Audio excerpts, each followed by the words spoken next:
En décembre 2025, Ibrahim Traoré a redéfini la guerre au Burkina Faso. En seulement 30 jours, plus de 40 opérations ont été lancées, chaque intervention espacée de 17 heures seulement. Ce rythme inédit a bousculé la logique militaire et donné naissance à une nouvelle approche, l'initiative permanente. Mais cette stratégie sans relâche a-t-elle vraiment transformé la situation sur le terrain ? Comment la population et les forces armées ont-elles réagi à cette pression constante ? Ibrahim Traoré a-t-il réussi à briser le cycle de la peur et de l'attente pour imposer une nouvelle forme de sécurité ? Ibrahim Traoré a dévoilé une stratégie militaire audacieuse en décembre 2025. Une guerre où la constance et la rapidité sont devenues les pierres angulaires de la défense nationale.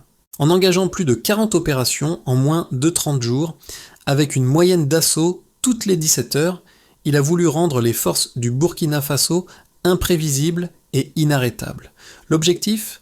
Briser le rythme habituel des groupes armés, les forçant à fuir plutôt qu'à résister. Mais cette intensité a un prix. La question qui se pose est de savoir si ce modèle de guerre permanente peut vraiment durer, ou si l'épuisement des troupes et la fatigue de la population finiront par ralentir la machine. La pression constante sur les soldats et les civils pourrait-elle engendrer des conséquences imprévues, notamment sur le moral et la stabilité politique du pays ? Ibrahim Traoré est-il en train de forger une nouvelle vision de la guerre, ou bien risque-t-il de créer une situation insoutenable pour le Burkina Faso ? Derrière l'agitation des combats, une nouvelle doctrine émerge, celle de l'initiative continue. En décembre 2025, les forces armées du Burkina Faso ont mis en place une stratégie d'assaut incessant qu'Ibrahim Traoré avait soigneusement planifiée. Plus de 40 attaques coordonnées en l'espace de 30 jours ont déstabilisé les groupes rebelles en brisant leur capacité à s'adapter. Les troupes se déployaient dans les zones sensibles, menant des frappes rapides, puis se retirant brièvement avant de revenir sur les mêmes lieux. Ce cycle a changé la dynamique de la guerre. La forêt, auparavant un refuge pour les groupes armés, s'est transformée en piège. Les routes, qui servaient de voies de fuite, se sont refermées, limitant la mobilité des ennemis. Cette approche a non seulement modifié la géopolitique locale, mais a aussi affecté le quotidien de la population. Les marchés, autrefois silencieux, ont repris vie. Les habitants ont retrouvé un certain sens de sécurité grâce à la présence constante de l'armée. Mais cette méthode comporte des risques. Les forces burkinabées peuvent-elles maintenir ce rythme sans s'épuiser ? Et la population, en dépit de la sécurité apparente, pourra-t-elle supporter cette pression continue ? La question est cruciale.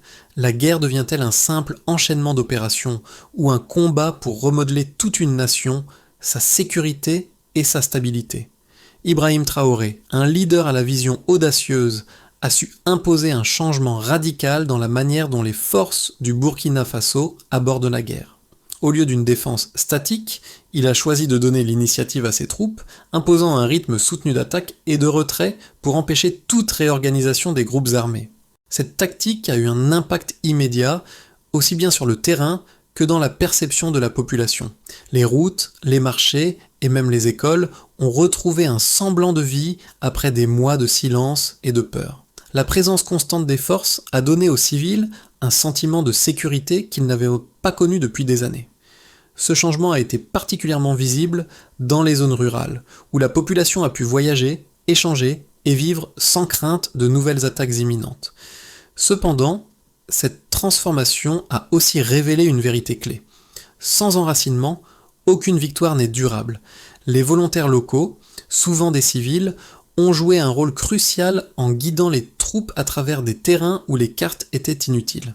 Leur courage, bien qu'anonyme, a illustré l'importance de l'adhésion de la population au projet militaire de Traoré. Dans un village repris plusieurs fois en l'espace de 2 semaines, un sergent résumait ainsi l'essence de la stratégie : « Nous ne défendons pas un lieu, nous défendons l'idée qu'il restera vivant ».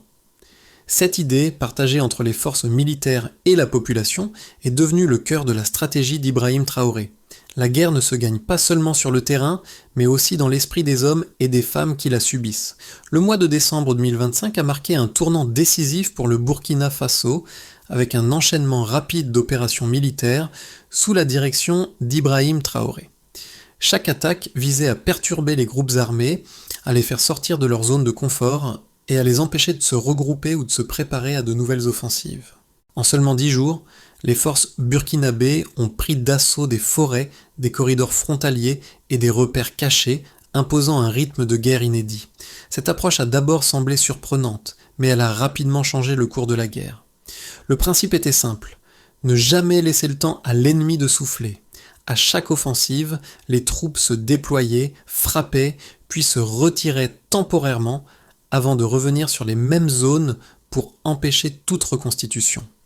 Ce cycle constant a brisé les attentes des groupes armés, les forçant à se disperser. Les forêts, qui étaient autrefois des sanctuaires pour les rebelles, sont devenues des pièges.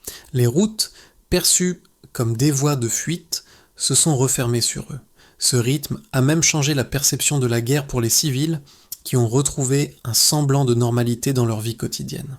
Les marchés, autrefois déserts, ont recommencé à fonctionner, et les convois de ravitaillement ont pu circuler plus librement. Le succès de cette stratégie a été visible, mais les défis ne manquèrent pas. Le moral des troupes restait un facteur clé. Pouvait-on maintenir cette cadence sans que les forces ne s'épuisent, tant physiquement que mentalement ? Ibrahim Traoré avait bien anticipé ces risques, mais la question demeurait, jusqu'où cette dynamique pouvait-elle être soutenue sans provoquer de fatigue excessive parmi les soldats et la population ? La guerre ne semblait plus être une série d'assauts isolés, mais une pulsation continue, où chaque mouvement préparait le suivant. La clé résidait dans l'endurance, tant pour les militaires que pour la population civile. Mais le vrai test résidera dans la capacité des forces burkinabées à continuer à maintenir cette pression tout en préservant la stabilité du pays. Ibrahim Traoré savait qu'en brisant les cycles des groupes armés, il pouvait leur enlever leur capacité de résister et ainsi imposer une nouvelle forme de guerre. La guerre sans pause. Les chiffres parlent d'eux-mêmes. En décembre 2025, les forces burkinabées ont mené plus de 40 opérations militaires en moins de 30 jours, soit une moyenne d'une attaque toutes les 17 heures. Ce rythme de guerre sans relâche a transformé la dynamique du conflit et a permis de réduire de manière significative l'espace de manœuvre des groupes armés. Les résultats concrets de cette stratégie ont été immédiats et impressionnants. Les forces aériennes ont effectué près de 80 missions de surveillance et de frappe en appui aux troupes au sol, assurant une coordination interarmée sans précédent. Cette intensité d'engagement a permis de réduire les marges d'erreur, les frappes étant effectuées sur la base d'informations recueillies moins de 24 heures avant leur réalisation. D'un point de vue opérationnel, la stratégie d'Ibrahim Traoré a non seulement mis en déroute les groupes armés, mais a également montré une amélioration notable dans la logistique et la cohésion des forces. L'une des données les plus révélatrices a été la baisse significative des désertions. Les défections, qui étaient fréquentes dans les années précédentes, ont chuté de près de 60% en décembre 2025, signe d'un moral renforcé et d'une meilleure organisation des rotations des troupes. Les troupes burkinabées, soutenues par une logistique plus efficace et des points de ravitaillement avancés, ont pu maintenir un rythme de travail soutenu sans tomber dans l'épuisement total. En outre, l'extension de l'accès aux zones auparavant considérées comme perdues a permis à plus de 200 villages de bénéficier de missions de sécurisation ou de ravitaillement. Cette reprise des territoires a eu un impact tangible sur la vie des habitants. Les routes, autrefois désertes, ont rouvert, facilitant le transport de marchandises et le déplacement des civils. Les chiffres montrent aussi un retour progressif de l'administration dans ces zones, un signe de la récupération de l'État sur son territoire. Ainsi, cette stratégie de guerre permanente, bien qu'épuisante, a non seulement porté ses fruits en termes de sécurité, mais a également permis une reprise économique fragile mais essentielle pour la population. Toutefois, les chiffres restent prudents car la véritable mesure du succès ne réside pas uniquement dans les statistiques de combat, mais dans la capacité du Burkina Faso à maintenir ce nouveau rythme sur le long terme. La persistance des efforts militaires, couplée à une gestion réussie des ressources humaines et matérielles, est ce qui déterminera la durabilité de cette victoire. L'approche d'Ibrahim Traoré, qui a mis l'accent sur un rythme militaire ininterrompu, a été saluée par de nombreux observateurs comme un tournant stratégique pour le Burkina Faso. Cette stratégie repose sur deux principes clés, l'initiative constante et la préemption. Les partisans de cette doctrine offensive affirment que la guerre ne peut être gagnée en attendant que l'ennemi agisse, mais plutôt en contrôlant le temps et l'espace tout en imposant un rythme qui prive l'ennemi de ses points de repli. En forçant les groupes armés à réagir constamment, Traoré a déstabilisé leur base, les contraignant à abandonner leur position et à fuir sans possibilité de se réorganiser. De plus, la stratégie a permis de rompre avec la logique des saisons de combat, une tactique qui profitait des pauses durant la saison des pluies pour que les groupes rebelles se regroupent et se renforcent. En maintenant une pression constante, il a non seulement épuisé les rebelles, mais a également réduit leur capacité à créer de nouveaux sanctuaires. Cependant, cette stratégie a ses détracteurs. Certains experts soulignent que l'intensité de l'effort militaire impose une grande pression sur les forces armées qui pourrait finir par s'épuiser. La guerre continue, sans répit, peut entraîner une fatigue accumulée et des risques de défaillance logistique. Les opposants à cette stratégie avertissent que la cohésion des troupes peut se détériorer si la rotation des forces n'est pas bien gérée. De plus, la population pourrait souffrir des effets secondaires de cette guerre constante, notamment en termes de sécurité alimentaire et de services de base. L'usure progressive des soldats, conjuguée à la fatigue de la population, pourrait fragiliser la stabilité intérieure du pays. Le contraste entre ces deux visions de la guerre, l'offensive incessante et la défense rationnée, met en lumière une tension fondamentale. Pour les partisans de la stratégie de Traoré, la constante pression exercée sur l'ennemi est un facteur décisif pour atteindre la victoire.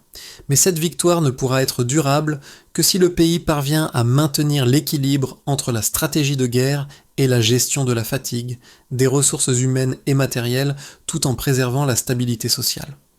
C'est cette capacité à prolonger l'effort militaire sans épuiser les forces et la population qui déterminera si cette guerre sera vraiment gagnée ou si elle entraînera une usure fatale. Le véritable pivot de la stratégie d'Ibrahim Traoré réside dans sa capacité à imposer un rythme sans relâche, un mouvement perpétuel qui désoriente l'ennemi tout en modifiant la perception de la guerre. À mi-parcours de cette offensive, il devient clair que la victoire ne réside pas seulement dans la prise de territoire ou dans les succès militaires immédiats, mais dans la transformation de la guerre en un état permanent de vigilance et d'anticipation. Le plus grand changement observé est le passage de la défense statique à une guerre dynamique, où chaque action prépare la suivante. Ce changement de posture a non seulement perturbé les groupes armés, mais a aussi redéfini la notion de sécurité pour les Burkinabés. L'ennemi n'a plus le luxe du temps pour se regrouper ou pour se reposer. Il doit toujours rester en alerte, incapable de prédire où frappera la prochaine offensive. Cette mutation a eu un effet visible sur la population, qui perçoit désormais la présence de l'armée comme une source de stabilité plutôt qu'une menace. Cependant, cette transformation a aussi ses défis. Alors que l'intensification des opérations militaires semble offrir des résultats immédiats, le véritable test sera de savoir si cette dynamique peut être maintenue sur le long terme. Le moral des troupes et de la population est une question cruciale. Si la guerre permanente devient un fardeau trop lourd à porter, la stratégie pourrait se retourner contre le gouvernement.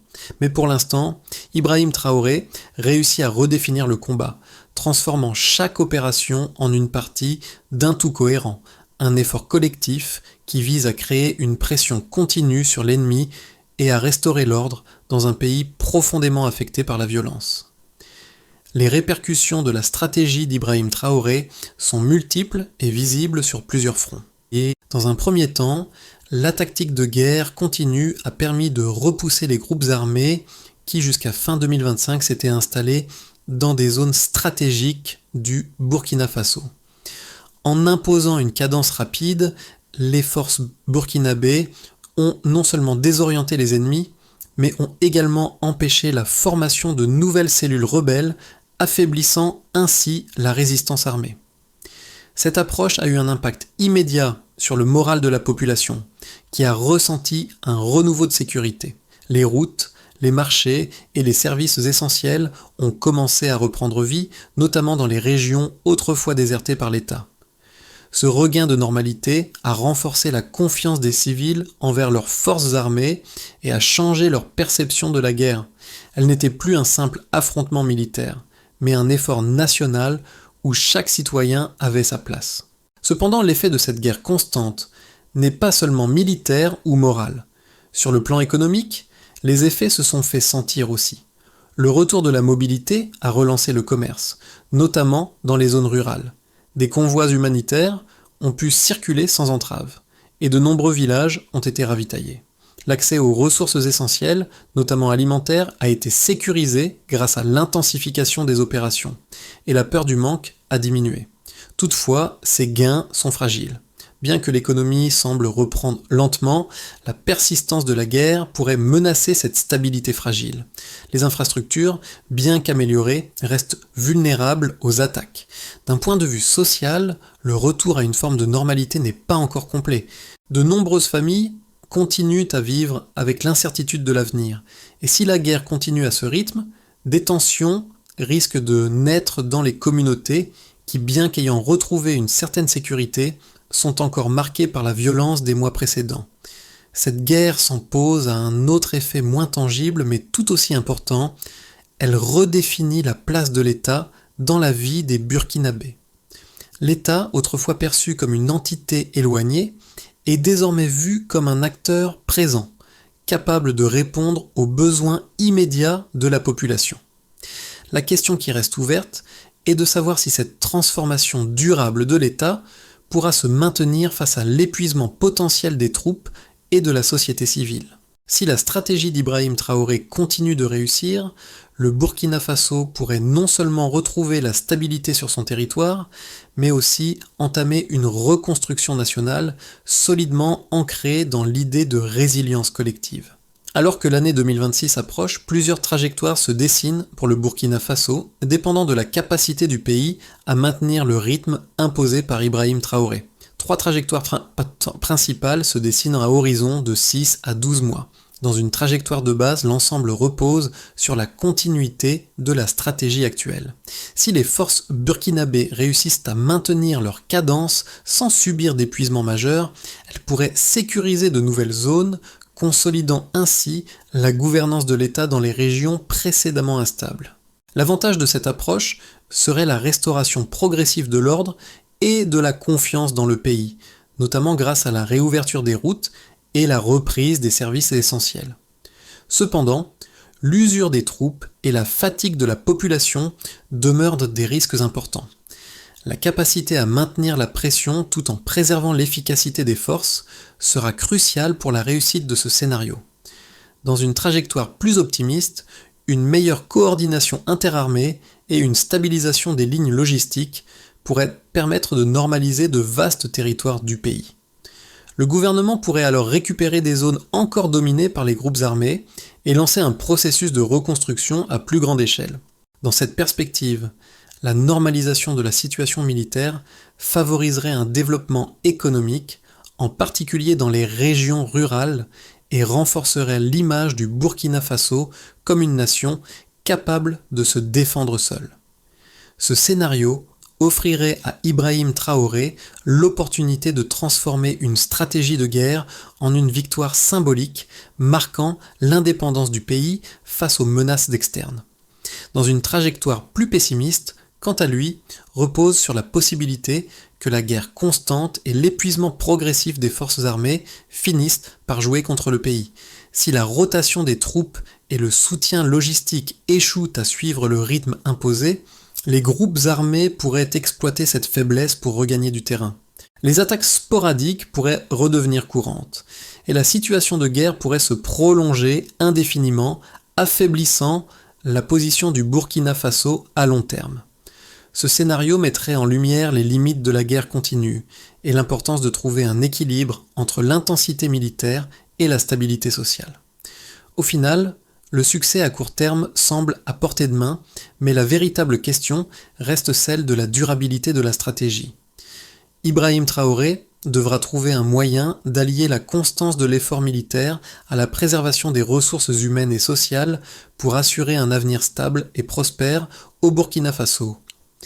Les mois à venir seront décisifs pour déterminer si le pays pourra transformer cette guerre incessante en un véritable projet national de résilience et de reconstruction. La stratégie militaire d'Ibrahim Traoré, bien que centrée sur la guerre sur le terrain, touche bien au-delà des seules considérations militaires. Elle résonne profondément avec la population burkinabé qui, après des années de lutte contre l'insécurité, commence à retrouver un semblant de stabilité. Les habitants des zones rurales, autrefois coupées du reste du pays, peuvent désormais voyager et échanger sans crainte constante d'attaque. Les marchés, autrefois figés, renaissent et avec eux, l'espoir d'une vie plus normale. Pourtant, derrière ce renouveau apparent se cache une réalité complexe. La guerre continue de peser lourdement sur les individus, même lorsque la situation semble s'améliorer. L'équilibre entre la sécurité retrouvée et la fatigue accumulée est fragile. Alors que la population s'adapte à ce nouveau rythme, il reste à savoir si elle pourra maintenir cet espoir tout en faisant face aux défis de l'incertitude persistante. Le retour à une forme de normalité, bien que précieux, ne doit pas occulter les tensions sous-jacentes qui pourraient éclater si la pression militaire devenait trop forte. Les citoyens burkinabés doivent encore se réinventer chaque jour dans ce nouvel équilibre entre la vigilance nécessaire pour rester en sécurité et la fatigue de vivre dans un contexte de guerre sans fin. Pour l'avenir, il est essentiel que les forces armées de Traoré, soutenues par un cadre social stable, soient capables de garder un lien fort avec les communautés locales pour qu'elles ne soient pas seulement perçues comme des forces de répression, mais aussi comme des acteurs de sécurité et de soutien au quotidien. Cette transition de la guerre à la stabilité ne se fait pas simplement à travers des chiffres ou des victoires militaires, mais dans la reconstruction de la confiance, de l'économie et du sentiment d'unité au sein de la société burkinabé. Pour que la paix durable et la reconstruction puissent s'enraciner, plusieurs actions cruciales doivent se suivre pour assurer la stabilité à long terme. D'abord, il devient essentiel d'organiser la rotation des troupes afin d'éviter l'épuisement des forces militaires. Les unités engagées doivent être relevées fréquemment et les soldats doivent bénéficier de périodes de repos pour maintenir leur efficacité. Ce processus doit être accompagné de points de ravitaillement avancés pour garantir une logistique fluide et continue afin que les forces armées puissent opérer sans interruption. Ensuite, l'attention doit se porter sur la logistique.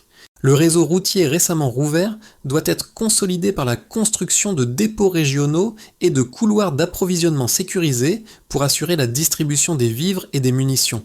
Une armée rapide et mobile n'est efficace que si elle peut se nourrir, se ravitailler et maintenir une communication constante avec ses bases.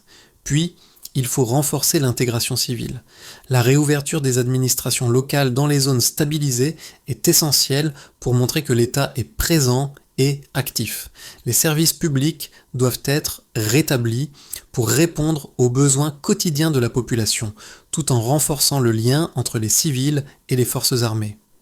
Il faut aussi mener une lutte informationnelle pour contrer les rumeurs et les fausses informations, en mettant en place des unités dédiées à la vérification des faits et à la pédagogie numérique.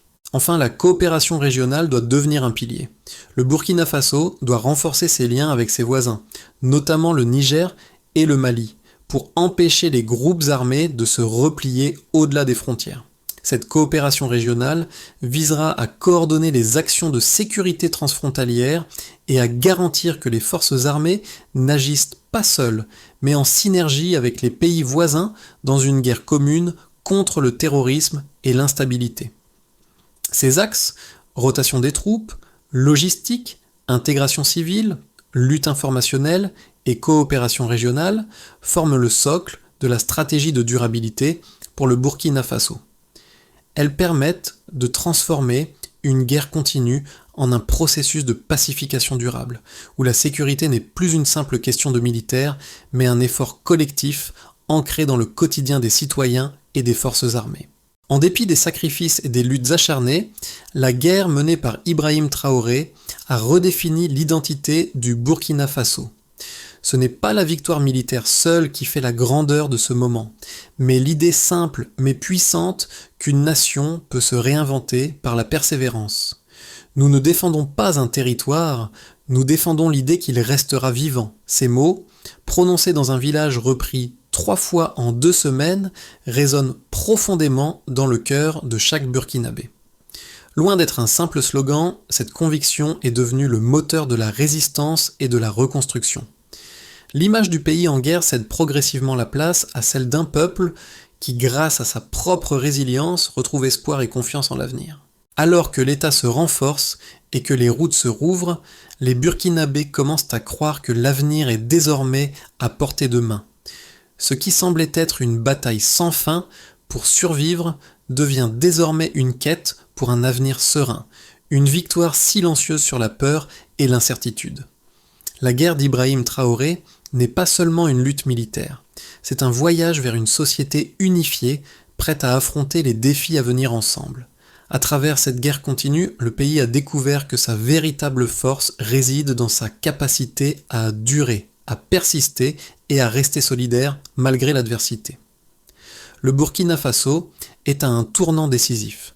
Les forces armées, sous la direction d'Ibrahim Traoré, ont montré qu'il est possible de prendre le contrôle du temps et de la peur, d'imposer un rythme qui redonne confiance à la population. Mais cette transformation ne dépend pas uniquement des militaires. Elle repose sur chaque citoyen, chaque village, chaque famille qui a été touchée par cette guerre. Alors, comment cette résilience collective peut-elle se traduire en un avenir de paix durable ? Comment le Burkina Faso, après des années de lutte incessante, peut-il transformer cette expérience en une opportunité de reconstruction et de prospérité ? La route vers la paix n'est pas linéaire, mais elle commence par l'unité et la volonté collective. Le chemin que le Burkina Faso a emprunté est une leçon pour le monde entier.